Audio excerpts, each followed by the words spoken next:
The University of Detroit Mercy presents another brand new episode of Ask the Professor, the radio show on which you match wits with University of Detroit Mercy professors in an unrehearsed session of questions and answers. Today's program was recorded using Zoom video conferencing technology. The University Tower chimes, ring in another session of Ask the Professor, the show on which you match wits with University of Detroit Mercy professors in an unrehearsed session of questions and answers. I'm your host, Matt Mayo, and let me introduce to you our panel for today. I see Professor Jim Tubbs. I'm here. That's why you see me. Very, very good to see you always, Jim. How was your week? Oh, it's been pretty nice. I really loved that warm weather stretch we had. Wow, was that great? Never seen an Indian summer like that in years and years. Yes, it was really good. Really good. I familiarized myself with because I've been reading Farmer's Almanac for these last few years. Someone said something about if you have a chilly All Saints, which we definitely did. Have a warm Veterans Day, and it was only off by a couple days, so it's kind of interesting. Jim, Monday night was incredible. It was 74 degrees outside at 8 p.m., and my family and I just went outside and took some walks. It was gorgeous. Absolutely. That's what I was doing. I was out walking also. There you go. Mr. Dan Maggio, Professor Dan Maggio, pardon me. How was your week, Dan? It was good. Busy. I washed my car Monday, actually. I got my shorts on and went outside and washed the car. So that was nice. Just getting ready for the holidays and not going anywhere for Thanksgiving and all that stuff. So, well, it sounds like you're going to be very safe about that holiday then. Yeah, well, I would usually go to Pennsylvania and spend with my family, but they've canceled. I got notified. The official notification last night came through that they're not hosting Thanksgiving, and I said, well, I was coming home anyway because even if I go home, I would spend a few days there anyway, and I thought, well, what am I going to do if nobody wants me coming to their house? Then I'll just kind of wander aimlessly around Erie and with nowhere to go. So I'm going to stay here. They don't want you coming to their house, Dan. Well, they may not want visitors. So I wasn't. I decided a while ago. And then with the news and the recommendation that you do not travel, I decided that I'm going to enjoy 5 days up here, just relaxing. Yeah, was the notice from your mom or from Ronnie? From my brother and his wife. They host. So my mom's going to get free turkey dinner delivered to her, but they wouldn't come to Detroit. I tried to say, would you drive up here? So anyway, I hope everybody has a wonderful Thanksgiving. Yeah, sure. That would be nice for all. Mm-hmm. Professor Stephen Manning is also here with us today. Good Friday afternoon, all.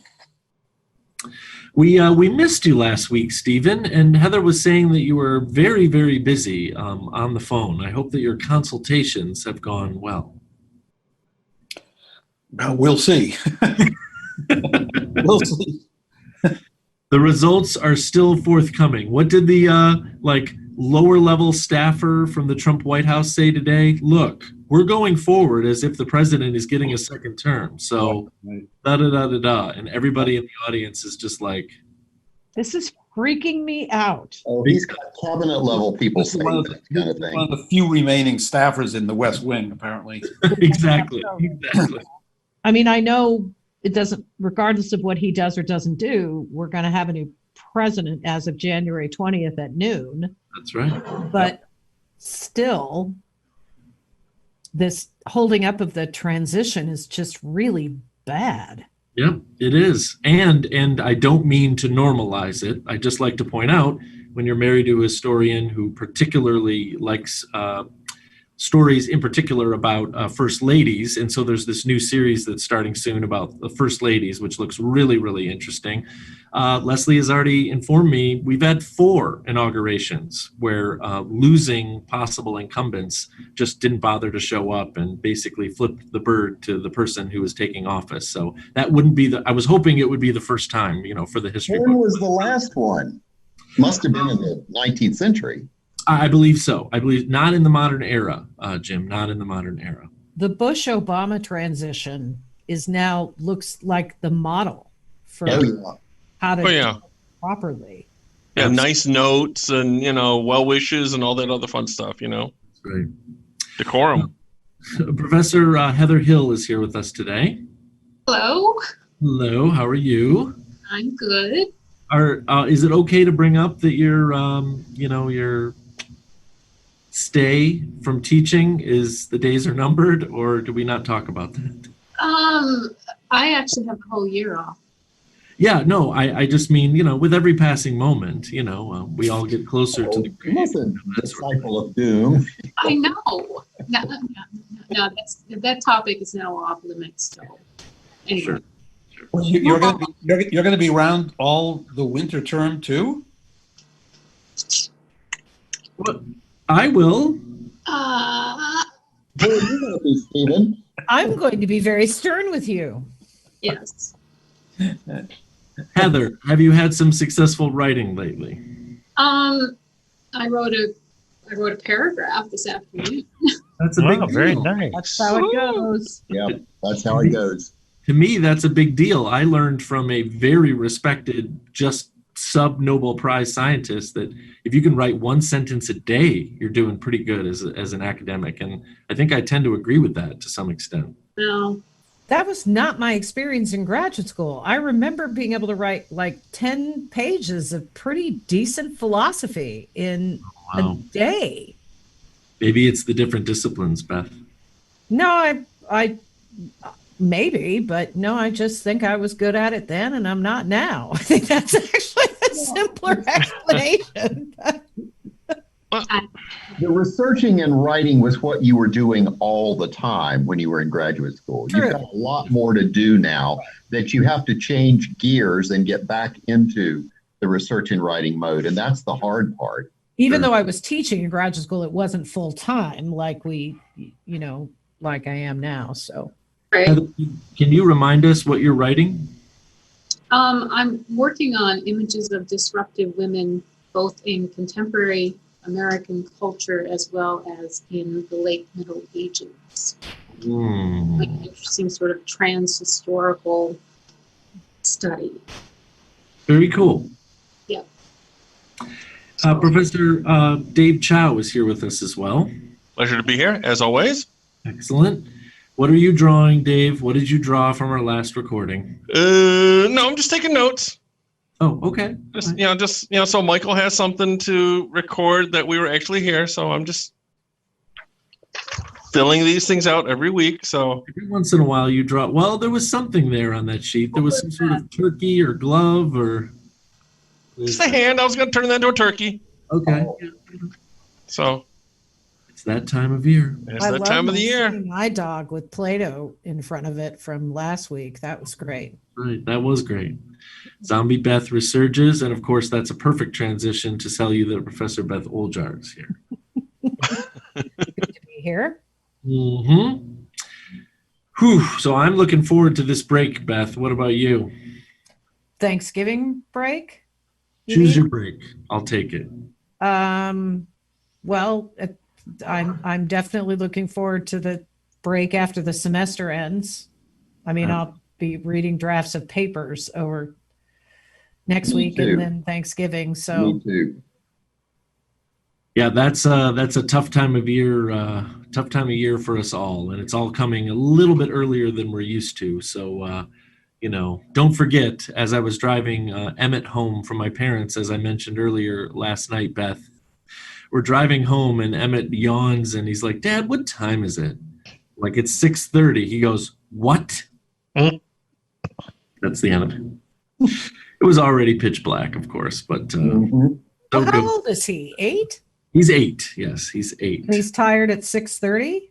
Well, I don't know if he's tired or not. He just didn't Right. believe. He actually accused me of having modified the clock in my car to be earlier because he's like, "There's no way, Dad. It's like midnight." I'm like, "It's 6." It's a time change. Cool your Oh. jets. Spring. Oh, no, we fell back. Right? We Mm. fell back or spring All forward. back. Yeah, but the good thing about it getting dark early is that like I can go up to bed and settle in, and I don't feel, because I watch TV after Drew and I watch TV after we get in bed. So I'm usually upstairs by 8 or close soon thereafter. I completely understand. Yeah, but you sleep because you get up at, the butt crack of dawn earlier than God. We're going to try to keep the total number of butt crack references on this right there. Sorry. We've hit quota. We've hit A student said that to me in a course evaluation once, that I was cheerful at that time of day. So like, well, you got enough coffee, anything is possible. That's right. That's right. Caffeine is your friend. Folks, this is a program where you can send us questions regarding anything. If you stump the panel, you win a prize. If you don't stump the panel, you win a prize. You can send us questions in a number of ways. Email us at atp@udmercy.edu. Find us on Facebook and Instagram, or listen on your favorite smart speaker by asking it to play Ask the Professor at University of Detroit Mercy. All right, we've got a set of questions here. Professors, here you are at part 5 to my question and answer saga. All because some clever student who is a former UDM student put these together. Prepare yourselves for this 5th set of questions, because things are going to get interesting and hotter than last time. Along the way, you will be faced with one from the familiar to the even more treacherously unfamiliar, and of course, as usual, from lots of different subjects. After all, there's no rest for the educated, especially with persons such as yourselves. I won't stop there with this challenge I put up against you. Let's see if you can do 19 out of 20. Whew. Ho! Folks. Best wishes, of course, that's Natalie Bohe, Detroit Mercy alumna from 2011. Let's see what she's put together here. In 2015, a Moscow, Russia psychiatric hospital was fined for doing what strange and outrageous activity?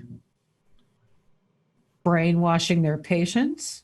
I'm going to have to give you partial credit, Beth, but how exactly do you think that was being done? Hypnotism? What was that, Heather? Hypnotism? Sleep deprivation? You know what they were doing? They were showing them something. Yeah, I was going to say, did it involve watching something? What, It did. like a Billy Ray Cyrus video for 48 hours or something like that? They didn't tape their eyes open, did they, or something like that? I really hope not. This would be like part of a comedy sketch, or maybe a stand-up a bit about what's probably in the top 5, bottom 5 of movies you're not going to show people at a psychiatric hospital. Oh, One Flew Over the Cuckoo's Nest. Yes. It's a good guess, but we're going a little bit more modern. It was Silence of the Lambs. Oh, that's even better. Yes. So I was gonna say it was gonna be like the Manimal marathon or something like that, right, Matt? right. I remember FYI, Did they pass out lotion? it puts the lotion on. No, Puts it's the lotion on its skin, or it gets the Elsa lotion. gets those again. Yeah. Are you ready? They showed the Silence of the Lambs to pediatric patients. Ooh. Oh, Oh no, that's not funny. So that's messed up. That's messed up. just a little. Well, they're commies. What are you going to do? I mean, Oh, jeez. All right. What very odd sport was banned by the New York State government in 2011? Curling. Mm-mm. No. Thumb wrestling, foot wrestling. Odd sport. Does it have something to do with animals? No, you'll love this. This sport was banned alongside, are you ready? Kickball, freeze tag, dodgeball, because, quote, Freeze these sports tag. are unsafe and cause a significant amount of injury to young children. tetherball? Rugby? Tetherball is a great guess. So it's got to be something in the playground. Frisbee? Jarts. That literally is dangerous. What if I held up a highly perforated white plastic ball? Wiffle ball. Wiffle ball? Wiffle ball, yes. Whoa. Come All on. right. These people didn't grow up when I grew up. First of all, we played freeze tag all the time. Yeah. And nobody ever got hurt, at least not their feelings, but Yeah.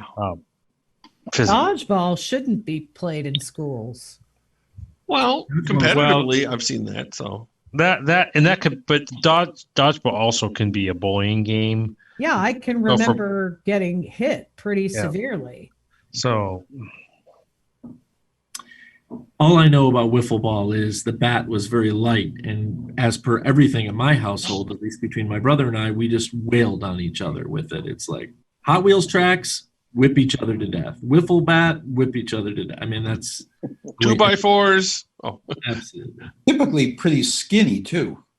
The bat, yeah. No, it is. It is. right? So are Hot Wheel tracks. It's just sliced through the air. Well, with the little tongue in there too. How about if 0.5 milliliters is a quarter teaspoon and 5 of them equal 1-ish, how many milliliters are in a tablespoon? So 3 times that. well, 3 teaspoons in a tablespoon. Yeah. So 12 in a tablespoon. So 6. 12 to 15. 12 to 15. Yeah. Oh, I 12 was to gonna say 15. 15. It's difficult to do with standard measure and milliliters. And I got to say, ever since my niece got her baking degree, and of course I realized that everything is done metric, even in American baking. When you specify milliliters, it's way easier than using cups and teaspoons and tablespoons. Yeah. In pharmacy, it's assumed that a teaspoon is 5 mils and a tablespoon is 15. Right. Okay, let's move on here. How many seeds does the average American watermelon contain? And we'll put some tolerances on this. Wait, 60. 500. 300, 100. 210. not 300. I'd say 200. I think Get in your tummy. Do you grow a watermelon there? If you're lucky. Heather, I'm afraid you were a little bit low, but it looks like all the other numbers might fit. It's anywhere between 200 and 800 seeds. 200. 800. That's a lot of seeds. Even the seedless ones, so-called? That's what which you call a still have fertile seeds, watermelon. but they're fewer. Wait a minute. 800 seeds. I mean, there's more seed than meat. Well, that would just size, I guess. Bigger ones have more seeds. I guess. Wow. Yeah. But 800 though. Wow. True or false? Andrea Bocelli, the celebrated Tuscan tenor and disciple, if you will, of Luciano Pavarotti, had been blind since birth. No, I think he went blind in childhood, didn't he? He did go blind in childhood, so it's false. Jim, do you know what blinded him? I don't remember, but Science. I think like 3 or 4 when it blinded by science. No. Such a terrible. Did he get a childhood disease? That You know, he didn't. This is really sad when you think about it. It was not a wiffle ball accident. Let me get ahead of that right now. But it was Hot a wheel. soccer accident. He got hit in the head Soccer. so hard by a soccer ball that he went Wow. no kidding. very young. Wow. Very young. Wow. So you must have been. I mean, clearly not in the eye, because to be hit by a soccer ball and take out both eyes. I wonder if he was hit in What, the back like of the a head. header? Or, Like he was trying to. wow, Ooh. Yeah, that's tough. it's a freak accident. Yeah. Well, wasn't Ray Charles blinded by lye, actually? That rings a bell. It was chemical, right? I think so. I mean, that's what I remember from the movie. Mm-hmm. Mm-hmm. Some lye splashed in his eyes or something like that. Nope, I think you're right. I think you're Oh. absolutely right. Little, like 6 or 7, something like that. Mm-hmm. Before any changes, professors, were made by the Second Vatican Council, on what other grounds besides unrepentant heresy, excommunication, cremation, and suicide could the Catholic Church formally deny burial to a member? So all of those things were a reason to deny you burial, but one is missing from the list, pre-Vatican II. Well, You Being married a possessed? Catholic? possession. Nope, although that would make a lot of sense. And it's not marrying a non-Catholic? No, it's not, actually. Well, that's good. It wouldn't be child abuse. No. Yeah. Ooh. You mentioned heresy. Heresy's on the list. Okay. But unrepentant heresy. Professor. Unrepentant heresy. Yeah, it is possible to be. Don't forget. forgiven. You have to have that qualifier. Yeah, under torture when you repent, that be clean. Is it an illness, a physical illness? No, it's something that you definitely make a choice to do. I think I could give it away by saying one word. Does it have to do with clothing choice? Or the lack of clothing choice? No. No. What if I said the word Hamilton? Sing and dance? Dueling? Divorce? Dueling. Death by dueling was. I like sing and dance better, by the way. Yeah. Wow. I had a pretty hilarious discussion about dueling in my philosophy of law class. I'm not entirely sure how the subject came up, but I had a student ask me what it was, what dueling was, and I said it was a method of settling disputes of honor that was so stupid only men would think to do it. And then everybody was going to get in a duel with this student of mine. So I had to offer to stand as his second in the duel. And then I had to explain what that meant. It was pretty hysterical. This person had seen Hamilton or had not seen Hamilton? I don't think he had, but another student informed him that that was actually how Hamilton had died. Right. So as vice presidents go, I suppose killing a guy, definitely not one of your better attributes. I suppose that puts him slightly behind or maybe ahead of Spiro Agnew, right? Tax cheating. Right, Killing exactly. a guy. Speaking of vice presidents, I thought it might be having dinner with a woman, not your wife. Oh, well. Nice. Yeah. Without mother there. That's just, I understand calling her mother in front of the children. I get if you grew up in a certain generation how that could happen. Yeah, well. Otherwise, it's just freaking creepy. But not as a name, mother, but as this is your mother, which is factually accurate. Right. Well, but you might use it as a name in front of the kids, at least. But I not can in general see- public. Yeah, but not you know. in general. That's just too weird. Well, it kind of goes along with some other, shall we say, under-matured attitudes about things. That's fair to say. Okay. Very euphemistic, Professor Thomas. Tactful. Professors.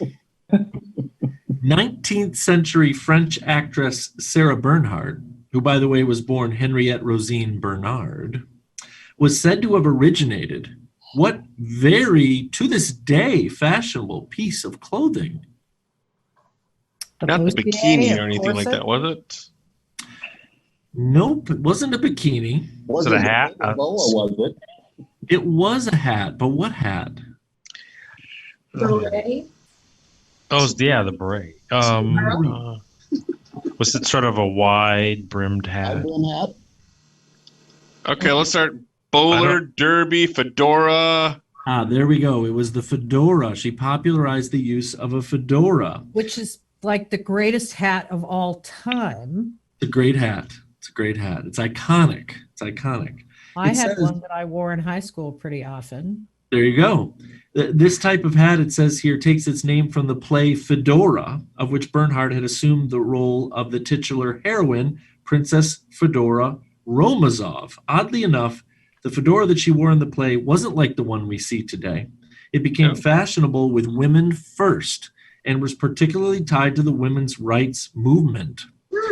Cool. Belief, there's a lack of Hey. evidence that she started the fad. So, that's fairly recent if you think about it. So, Hey, that would have been kind of cool for Kamala Harris to walk up to the podium with a fedora on. That has a place in your book, Heather. Yeah, maybe. fedora. 'Cause isn't that one of the greatest things about Foyle's War is the great fedoras that he Hats, gets? the hats, yes, The absolutely. hats. Yep.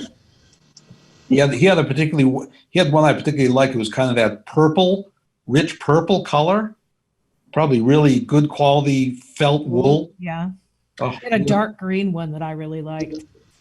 I think it's probably time for us to do an Ask the Professor field trip to Henry the Hatter in Detroit. Oh, mm-hmm. On it, right? Well, yeah, he's had to move from the downtown location. He's in Eastern Market now. Yep. What fruit was humorously described by Mel Brooks as half peach, half plum?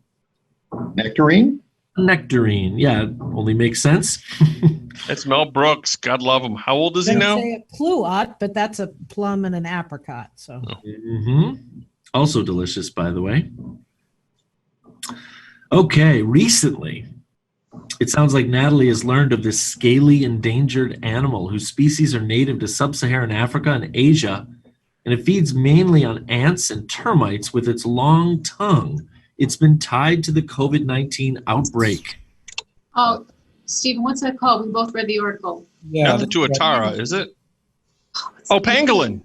Pangolin, that's it. Yeah. Pangolin. Pangolin, yes. This actually may have been the vector by which COVID-19 came to human beings. It may have been started by bats, but pangolins actually are prized as Delectable. pets. Yeah, actually, my dad told me about having them. He said they were tasty. I question nothing that man ate, okay? I question nothing. We'll take it. We'll take There it. was a not picture. understand people who own like big spiders and snakes and bugs, and they all just terrify me. Pangolins actually look really, really cute, but it's jarring to the pattern of our minds to see something that you would expect, like an anteater, to be hairy and see it sort of scaly. It looks like it's a weird cross of a mammal and a reptile. Little kimono dragon-like too. Yeah, it's kind of. It would have been. It'd be perfect for like the Mandalorian set. Mm-hmm. Ask your dad if it tastes like chicken. Everything tasted like chicken to them back then. If it moved, they ate it. So I wish you had. even I've got I wish you hadn't said that. Stephen, I've got horrific food stories that they've passed on to me that if I ever got into it, you might never eat out again. So Hey, what do these relatively well-known human beings in the United States of America have in common? Especially one of them here. Ken Jennings, Stephanie Meyer, Elizabeth Smart. No. Oh, Jeopardy? What? No. No. they've never been in Dan Maggio's kitchen. That is True. a true statement. However, That's not close enough. Well, Elizabeth Smart was kidnapped, correct? Yeah. And then Ken Jennings won Jeopardy. Gazillions. A billion Yeah. times. So Who's the second one? Stephanie Meyer, I want to say she's the The author of breaking. She's the author of the the Twilight series. Yeah. Yes. Yes. oh, so we have her to blame for that? Are they authors? Are they all from the same place? Town? City? They are all from the same something, but not geographically speaking. DNA. They have the same DNA. College? High school? It's pronounced Dinah. No, they did not Oh. go to college. They're all from the same place, but not in a physical sense. Right. So it's just like some previous life. Oh, please. We're getting really close, unfortunately, Dan. No, They are all they're Same all psychiatrist? Mormons. They're they're all. all Mormons. Oh, Mormons. Oh, Mhm. I looked at that pangolin thing. That is a weird looking critter. Ugly. Yep. I think it's ugly. So people eat that. okay. They That's eat why that. that- They've eaten Yeah. that. Yeah, that's food. Oh my gosh. People eat possum, Yeah, that's true. which is True. truly one of the ugliest, meanest animals that has ever lived. They're not mean. You chase them down, they freeze on you. Oh my it's God. very convenient when they're roadkill and you don't have to do anything but pick them up. Pre-tenderized. Professors, you did very, very well on this really, really tough question set. Natalie does such a good job, like many of our question submitters, to send us all sorts of detail about these. So very, very well done. We will have all sorts of pangolin and soccer injury-related dreams tonight, and we can thank Natalie for that. But I'm afraid that the time has come for us to say goodbye. So, Beth, Goodbye. See you next week. Dave, See ya. Heather, Bye-bye. Stephen, Goodbye. Dan, Goodbye. Jim. Aloha. And now these words from University of Detroit Mercy.